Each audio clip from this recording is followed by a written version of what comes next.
chidapitiriza kutumanya mata kuti agende galimoto za president.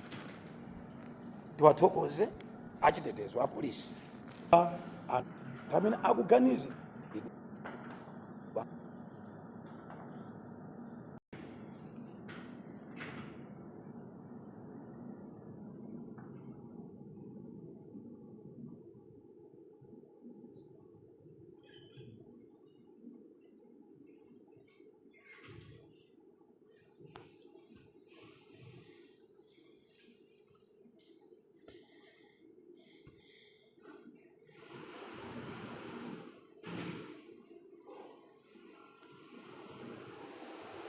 atatu amene adamwalira awa ambiri adavulala chuma chidawonongeka. Chipani cha DPP sichidapepese ku mtundu wa Malawi. Tiwapemphe a polisi kuti nkhani imeneyi ayimalizitse. Mwina nkhani adakayimalizitsa sibwezerero achikwanje akumawuzanso anthu kuti awotchenso anthu ovala ma t-shirt a chipani cha Malawi Congress Party. Tionena pano kwa anthu okhala ku area 24 kubanja la Atambala ali ndi mantha mpaka na lero. Izi zikamankhulidwa ndi atsogoleri a chipani zipitiriza kupereka chiopsezo ku mtundu wa Malawi.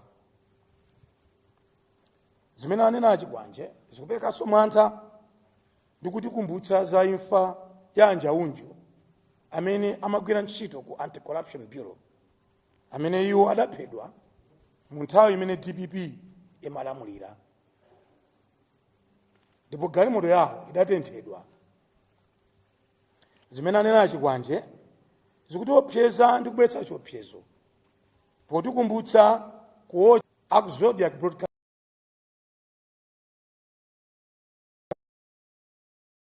chedwa mu nthawi imene DPP imalamulira.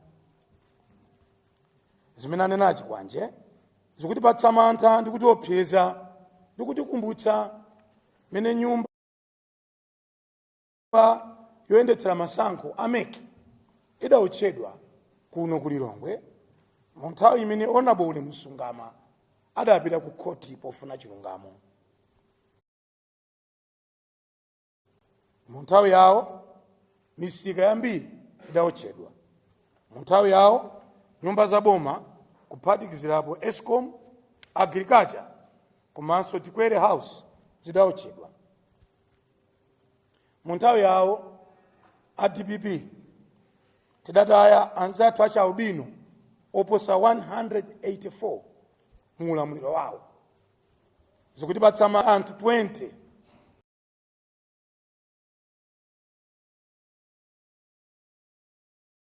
Julai. Mwina zimene akukamba achikwanje ndi zimene amalota kuti atati abwereranso mboma a chipani cha DPP amaganiza kuti Amalawi apondereza moteromo. Pali maumbo DPP chaonetsera poyera mwa utsogoleri wawo wa Deputy Secretary General kuti ngokonzeka kuti democracy imene tidayivotera Malawi muno ikhale pa chiopsezo. Tofuna mawauno tiyankhule momveka bwino kuti ngati dziko tikuyenera kulemekeza chimene tidavotera mu 1993 mwezi wa Novemba pamene timavota kuti mukhale zipani zochuluka. Chachiwiri tufuna tipemphe nthambi zonse zachitetezo, nthambi zonse zobweretsa bata, anzathu akumabwalo a khoti, tipemphe zipani zonse zandale kuphatikizapo Malawi Congress Party, DPP, UTM, AFOD komanso UDF. Tifuna tipemphe anzathu onse amene amayendetsa zinthu zokhudza chisankho. Tifuna tipemphenso mafumu amene amatikhazikitsa pabata nalola kuti ngakhale tili osiyana zipembedzo, osiyana zipani komanso chikhalidwe tizikhalabe limodzi. Tifuna tiwapemphe anthu onsewa kuti tiyike mtendere patsogolo. Tisalole kuti mawu a anthu andale mophatikizirapo mawu a amayi Maria Ndasowa, amawu abambo Chikwanje kuti agwire ntchito kwa mtundu wa Malawi. Ndofuna ndipemphe otsatira onse a chipani cha Malawi Congress Party kuti pasapezeke mmodzi wa inu obwezera mkwiyo wina uliwonse ku chipani cha DPP. Mtsogoleri wathu His Excellency Dr. Lazarus Makafe Chakwera, pambali poti ndi mbusa, utsogoleri wake ngwabata. Kuyankhula kwawo sananyozeko munthu, kuyankhula kwawo sabwezera munthu, amatukwanidwa, amanenedwa, koma Chakwera sabwezera china chilichonse, komanso Achakwera amafuna bata mu nthawi zonse. Pamene mapresidenti azipani zina amafuna mtundu wa Malawi utanyenyeka m'mawu mwawo powaopseza kuti adzawanyenyanyenya, apresidenti wathu Dr. Lazarus Makafe Chakwera amafuna dziko litakhala pamodzi. Apresidenti Chakwera adakhazikitsa tsiku la Umodzi Day. Tsiku limeneli analikhazikitsa ndi cholinga choti pozindikira kuti Amalawi ndi osiyana zipembedzo, pozindikira kuti Amalawi ndi osiyana zipani, pozindikira kuti Amalawi ndi osiyana kochokera, komanso osiyana zimene amakonda, adzikumbukira kuti iwowo ndi Amalawi, adziyika mtima wawo pamodzi. Tsiku limeneli amayitana zipani zonse, mitundu yonse, ngakhale anzathu obwera kuchokera kumayiko akunja, ndi cholinga kuti dziko la Malawi lidzipitirira pa mtendere. Ndikupempheni masupporters a chipani cha Malawi Congress Party, komanso inu nonse okonda mtendere mdziko, mugwiritse ntchito kupsa mtima kwanu ndi mawu amenewa popitiriza kutukula mtendere mdziko lino. Kupsa kwanu kwa mtima kapena kuwawira kwanu kwa mtima musabwezere munthu wina aliyense. Kuwawira kwanu kwa mtima muonetsetse kuti mkalembetse mochuluka mkaundula wa voti amene akuyamba mwezi wa Oktoba, kuti anzathuwa amene amaganiza kulamula boma, kupanga misewu ku Blantyre, kumanga chipatala ku Makanjira ku Mangochi, kumanga misewu ku Mangochi boma, kukhazikitsa maofesi akuluakulu aku Mangochi, kumanga misewu ya tala ku Zomba, kumanga ma stadium ku Cholo, maofesi aboma ku Cholo, kumanga ponso ngakhale misewu yochuluka dziko lonse la Malawi, kuphatikiza msewu waukulu wa M1 umene uchokera ku Lumbadzi mpaka ukafika kuja ku Kalonga. Achakwera akutukulanso capital city ya dziko la Malawi pomanga misewu ya pamwamba. Achakwera akubweretsanso ulimi wa nthirira ndi cholinga chokuti athane ndi njala imene yavuta dziko lonse la Malawi kamba kakusowa kapena kuchepa kwa mvula. Akumanga National Library, akumanga Zuzu onjoya ufulu wake. Koma kugwira kwathu kwa ntchito akutithandiza ife anthu otsatira chipani cha Malawi Congress Party tikhale okondana, tikhale oopa Mulungu, komanso okondana. Pomaliza penipeni tipemphe nthambi zogwira ntchito boma, inu a Director of Youth amene mwaona mwaluso papadera kuti ndinu ovomera ndi olola anzanu azipani zina kubwera kudzapanga misonkhano. Dzulo achipani cha DPP anali simanga mudzi. Ndimalize ni mawu amene akupezeka m'Bible, buku la Yakobo, kuti mawu osakhala bwino amayatsa moto, lilime losakhala bwino limayatsa moto. Limakhala ling'ono koma moto umenewu umatha kuyaka dziko lonse. Ife anthu andale, ngati ndale zatikanika, ngati fundo tilibe, tisagawe mtundu wa Malawi, tisawike chiopsezo anzathu onse amene sakudya ndale koma amafuna chitukuko. Ambuye akudalitseni nonse, zikomo kwambiri.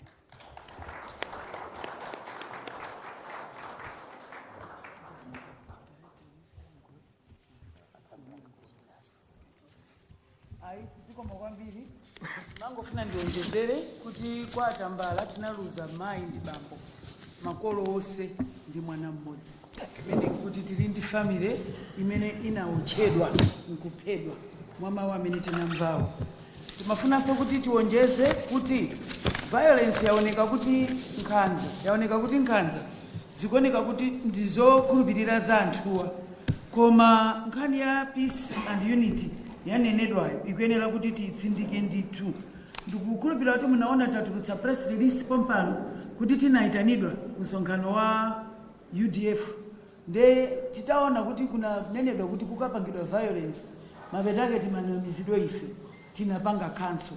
Izi ndimapanga kuti muone kuti Secretary General poyankhula amakhala akudziwadi chimene chikuchitika. Tayamika kwambiri bwana Secretary General kuti maonetsa kuti ngakhale chakudya chikugawidwa kulikonse sitikusankha kuti ukuku aya kuti ndi stronghold yakuti anthu atadandaula kuti kuli njala tapita ndipo mukuona chakudya chikutsitsidwa kwina kulikonse. Ife ndi pempho lathu kuti amene amayankhulawo ndi honorable. Mmene ndimadziwira ine word ya honorable sigwirizana ndi kuti kaucheni anthu. Tindi khulupiriro ndithu kuti nganayizi Secretary General wayankhula momveka ndithu, titokati ndi mafuso ndipemphe bwana Abraham Lionde kuti mutipangire preside over plenary. Tipempha kuti aliyense afuse fuso just one chonde chifukwa tili ma media houses ambiri komanso amalawa akudikirira kuti nkhani ipite.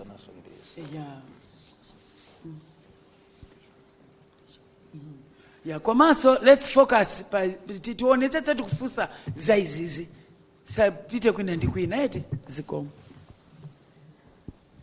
Thank you very much, Honorable Secretary General and the PAC. Thank you very much, our brothers and sisters from the media fraternity. I'll take 3 questions specifically concerning what the Secretary General said. Bwana Chimwendo, ndifuna ndingodziwa zimene mwina ngati chipani kusayankhula bwino komanso mwina kumenyana kusachitike. Ndunena zimene zichifukwa zinatheka nthawi imene chipani cha awa zoti zitha kutheka kuti anthu amenyana, koma zimenezo sizinachitika. IMCP munali amodzi mwa iwo amene mmalimbikitsa anthu kuti ayi sikuchitika ndithu chiwawa, ndipo anthu chiwawa chija sichinachitike. Inu mupanga chani monga ngati akuluakulu kuonesesa kuti kaya mkwiyo mene masupporters anu angakhale nawo kaya kubwezera kumene masupporters anu angafune kupanga asachitike? Mongo pitirira pamenepo mmene msonkhano uno ukuchitika talandira mauthenga kuti achipani cha DPP nawonso akufuna kupanga msonkhano 2 o'clock lero. Iwo akufuna kukamba za violence imene inachitika pambowe. Mwina ena amene angakhale ndi maganizo kuti mwina tu solution ndiyonena kuti zipani zikulu zikhale pansi ndi kukambirana kuti nthawi yachisankho kuti tionesese kuti izi zisachitike, mwina solution ndi ifeyo. Muli ndi ndondomeko ngati imeneyo? Zikomo kwambiri. Zikomo kwambiri. Ndiona mkono joka ku Zodiac.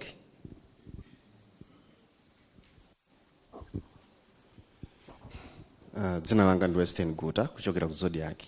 Ndifuna kungonjezera funso limene wanena nzangayo la kumbowe kunena kuti nkhani imene ija mpaka pano mwina zathu achipani cha DPPO amakhala akuyikokabe mpaka pano chifukwa sakuona kuti mwina chipani cha MCP chinachitapo kanthu.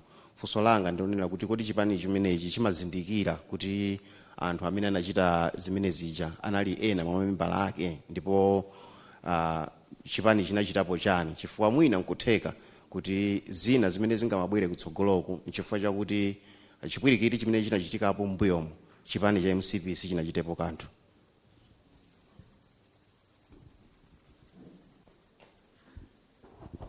Zikomo kwambiri. Ndiona sonkono kuchoka ku MBC Isaac Jari.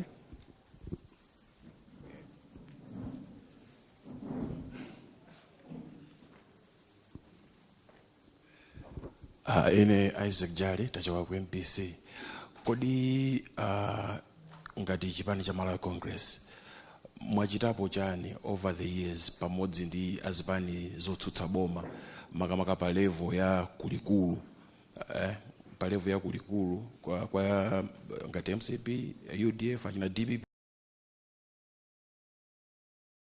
yonetsetsa kuti mdziko muno mukhale bata ndi mtendere zomwe ndizofunika kwambiri pachitukuko.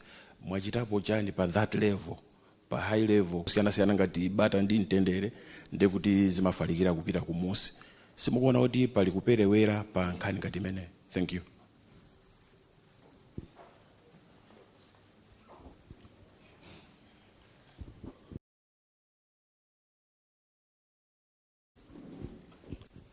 Ziko kwambiri pakali tatu amene afusidwa. Thank you. Ziko kwambiri choyamba ndithokoza amba limene apereka Njawala. Nkhani ndionena kuti mutani choyamba tanena kuti masupporters athu asabwezere, asapye mtima. Tini masupporters dziko lonse la Malawi, tindi achinyamata dziko lonse la Malawi, koma chifukwa cha utsogolero wathu timawaletsa achinyamata wathu zachiwawa. Ino nomwe ndi mboni kuti pa nthawi imene a DPP amatuta wanthu dziko lonse la kumpoto kupita kunzuzu, ife kumawasisita nkumawaweva ifeyo tibe nthawi yomaponda, ife tili busy kupanga zitukuko, misewu, mamega farm ndi zina zoterozo. Sidakhalepo basi nkumana kuti tikapange chiwawa chakuti mwafusa a DPP imene ayendera dzulo ku Kasungu. Kasungu ndi boma limene aphungu onse nga MCP. Kasungu ndi boma limene makansala onse nda MCP. Kasungu ndi boma limene tili ni masupporters ochuluka a MCP. Ndipo apanga msonkhano wawo mabata ndi mtendere. Ndipo simunamvepo kuti kapena lero atulankhani kuti hatipi onse. Ndiyankhulepo nkhani ya Kumbowe. Amenya makofi ndi anzi. Ndikukumbutseni kuti bambo Charles Nchacha anamenyedwa makofi pa Vumbwe ndi chipani cha DPP katikati mwawo momwemo. Ndipo lero mundiyike pa record. Ine ndikamva ziwawa za kwa Mbowe, bambo Norman Chisale anandiimbira ine phone ndikundiuza kuti ndi zathu zomwe sizikukudzani. Ndipo kula Chisaleko muyankhe zimene ndiunenazi.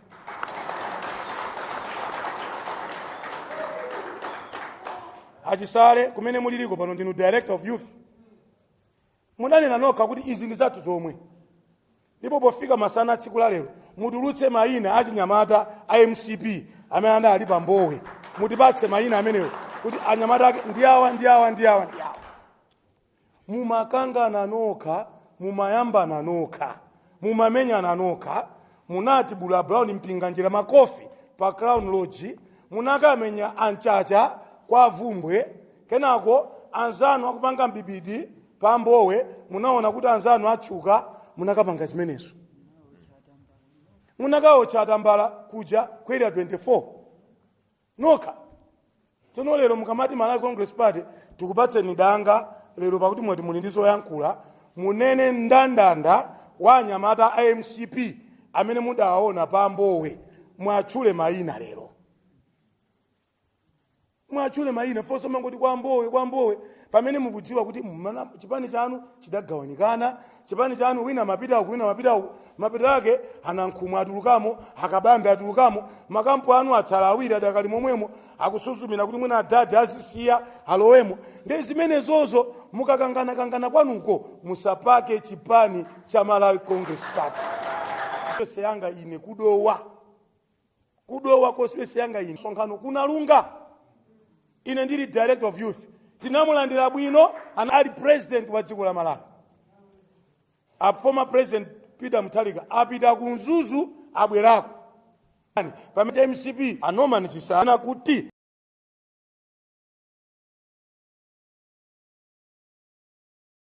ya Kumbowe.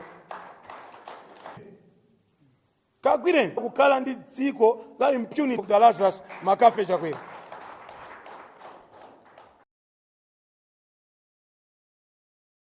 Ndiwo omwe aja adayamba ndikukwapula a Brown mpinganjira makofi pa Crown Lodge. Ndipo maklip alipo amene aja amachita kuonetsa nkhope za anthu akwamenya a Brown mpinganjira makofi. Koma simudzamva DPP condone violence in this country.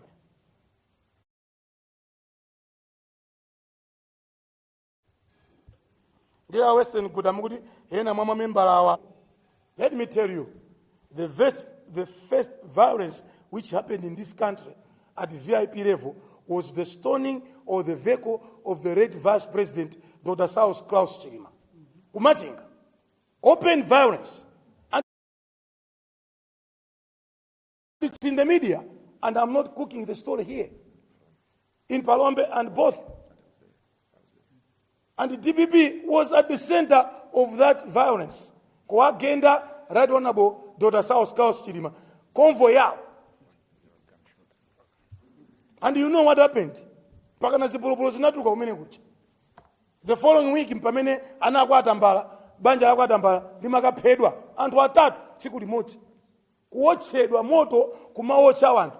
In democracy, after 30 years of democracy, after 60 years of independence, tizika kamba zaziwawa lelo.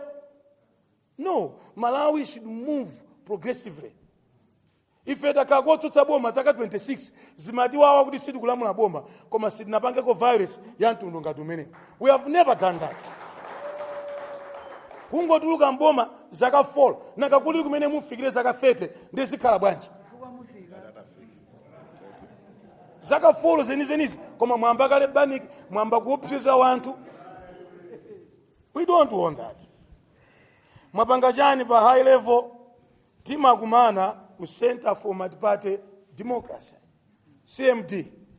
Tima kambirana ma Secretary General tonse, tima kambirana ma Directors of Elections, tima ikaso Public Affairs Committee patsogolo, komanso ndikuuzeni kuti ife zimene yankhula chibwanje zatidabwitsa kwambiri. Ndingati ukuzani ineyo sindichula maina fasada ndipatsa okay. Akulu a DPP andiimbira ine phone ndili ndi ma message onena kuti this is shameful. Mkulu wina wa DPP wochuka kwambiri nali ndi awa mama omwe uno ndi awa watipeza nkuluza kuti kana anasuta chamba kana tani kaya kuganiza mota ana akulu amenewa. Nzomvetsa chisoni sizinanenenepo mtsogoleri osankhidwa ndi anthu MP kumakanena kuti amene wavala t-shirt mumuoche. That is too much.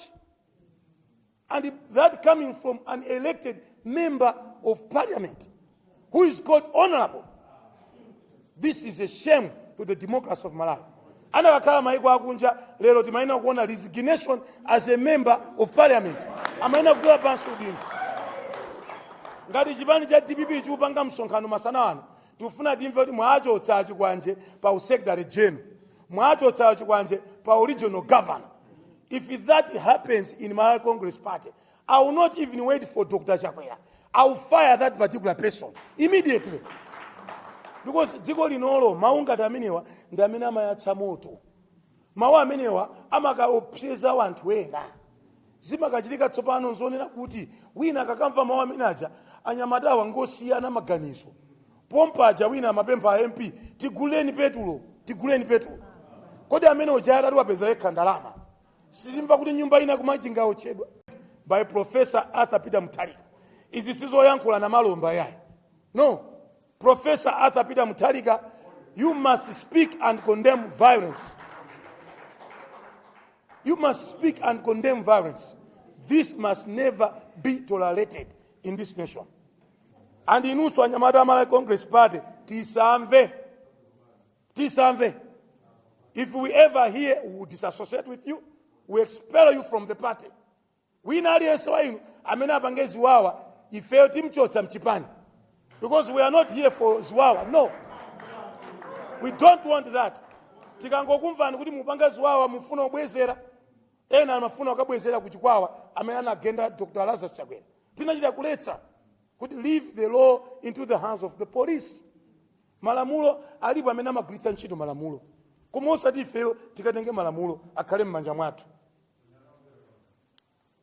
Ndiye sindiudziwa Director of Youth mwina muyankhuleko mwina ndikukuna mizirani kuti mwina muyankhula nkoni anthu amveko.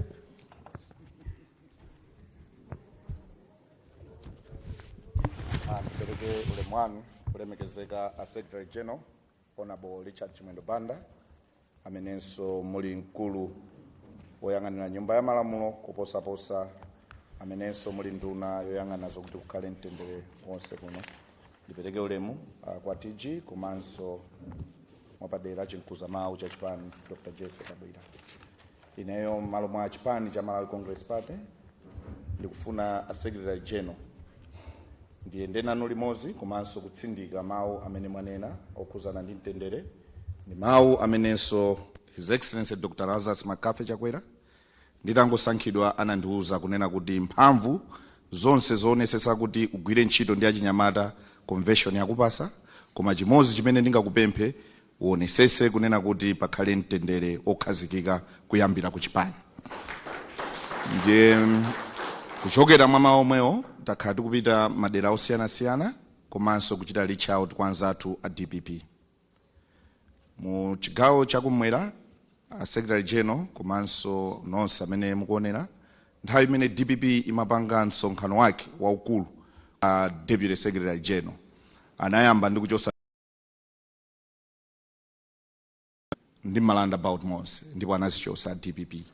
Ine ngati mkulu wa chinyamata nditauzidwa uthenga umenewu ndinalamula kunena kuti pasapezeke wa chinyamata wina aliyense ukwezanso mbendera yathu ya MCP mpakana convention ya DPP ifike kumapeto. Usiku umenewu panapezeka kuti panali anthu awiri atatu anachosa pa roundabout nsalu za DPP. Nthawi yomweyo ndinayimbira achisale asanasankhidwenso kumeneko kukhala ngati director of youth. Anandiuza achisale okha kunena kuti ayi izizi anachosa ndi anyamata athu amene alibe nsalu ya chipani amayembekezera kuti akasokese akavale. Izi nayankhula ndi achisale straight. Ngati ndikunena zili zaboza achisale ku press conference ya ulero akane zimenezi, koma ndinachita reach out. Kuonjezera pamenepo sabata iyo Mayi Maria Ndasowa ali ku Phalombe anayankhula motayirira. Ine ngati mkulu wa chipani mosa yang'ananso kuti ndiyankhule ndi a Secretary General kumapopala mphamvu pamawu amene a president a dziko lino a President Dr. Lazarus Chakwera anatipasa kuti tionesese bata. Ndinachita reach out ndekha ngati baba Stephen Malondera, ndinazichita introduce kwa Mayi Maria Ndasowa kuwapempha kunena kuti mayi inu okhala ngati munthu wa mayi mumayenera kumayankhula momanga dziko osati moononga, chifukwa zimene mwayankhula ku Phalombe ndi chinthu chimodzi chimene chimabweresa chisokonezo mu dziko. Pakakhala ziwawa amene amavutika kwambiri ndi munthu wa mayi komanso ana. Okhala munthu odziwa kuwawa kwa kubereka zinthu ngati zimene zichonde muchepese. Ndinawapasa chisanzo cha mu chaka cha 2004 pamene chifukwa cha ziwawa zosiyanasiyana mwana mmodzi adaphedwa ku Chilobwe Epifania Bonjes, mzimu wake uwuse mumtendere. Kupitirira pamene timapita ku Mzuzu, ife ngati achipani cha Malawi Congress Party mwina anafunsa Patrick Njawala kuti tachitapo zina zotani. Ine ndinayankhula ndi olemekezeka achisale ngati woyang'anira achinyamata ku DPP. Anandiuza kuti msonkhano wathu tilepherese wa kuikwendeni, koma anayiwala kuti mu Mzuzu mene amapangira msonkhano wawo ndi president wa DPP muli MP wa chipani cha Malawi Congress Party, komanso kuikwendeniko kuli MP wa Malawi Congress Party. Ine ndinauza kuti sizitheka kuti ngati chipani cha Malawi Congress Party tilepherese msonkhano chifukwa tikupanga msonkhano wathu 21 kilometers away from Mzuzu. And iwo madzulo lachinayi lachisanu limene anafika lachinayi limene kunafika APM mu Mzuzu, mbendera zathu zonse za MCP Mzuzu zinatsitsidwa. Constituency yonena kuti MP wake ndi wathu wa Malawi Congress Party.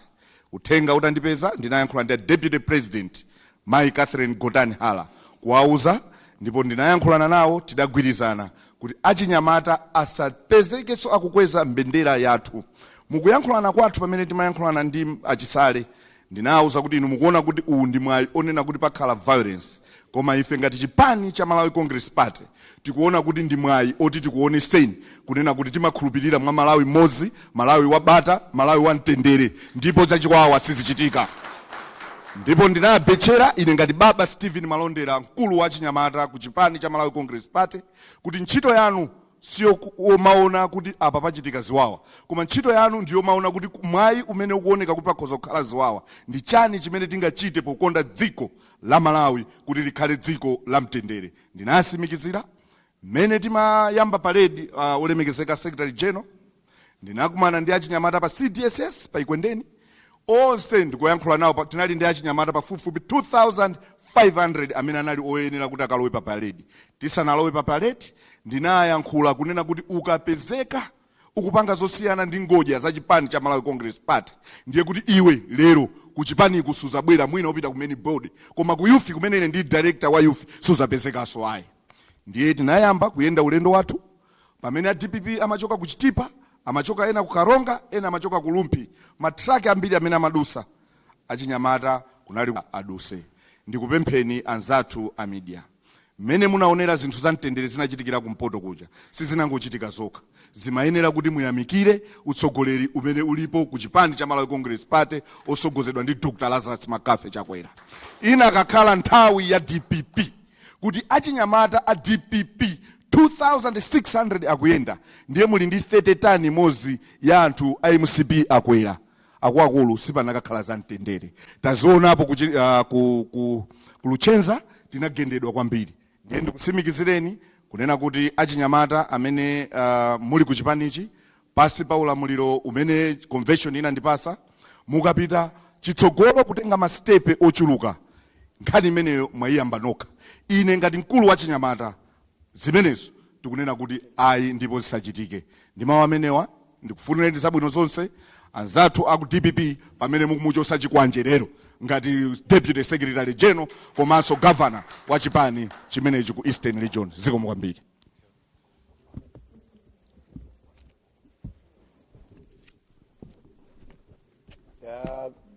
Atrecha General mandinong'oneza kuti makamba zaziwawa zimene zinachitika ku Palombe pa nthawi imene convoy ya the late Vice President akuti adali pompo.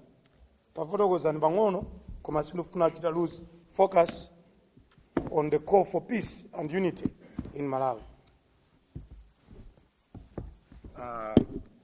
Zikomo kwambiri Secretary General komanso mtundu wonse wa Malawi. Ndimafuna nditsindike zomwe anafotokozapo a Secretary General athu kuti mchaka cha 2020 tikupanga masankho achibwereza. DPP ine nali mmodzi mwa iwo kuchokera ku chipani cha Malawi Congress Party kujoina anzathu a UTM kukapali nawo so limodzi akambala tinali nawo limonso Achidays Act tikapita ku section ku part 6 section 33 subsection 1 ngati ife andale kupanga misonkhano mosaopsezedwa ndi zomwe taona zija pa maklipi amene aonetsedwa lero, tikuona kuti DPP sitsata malamulo, ndipo nzoona zomwe anena a Director of Youth kunena kuti msonkhano wa 2 o'clock lero ife achipani cha Malawi Congress Party amene timatsata malamulo a dziko tikufuna tionetsetse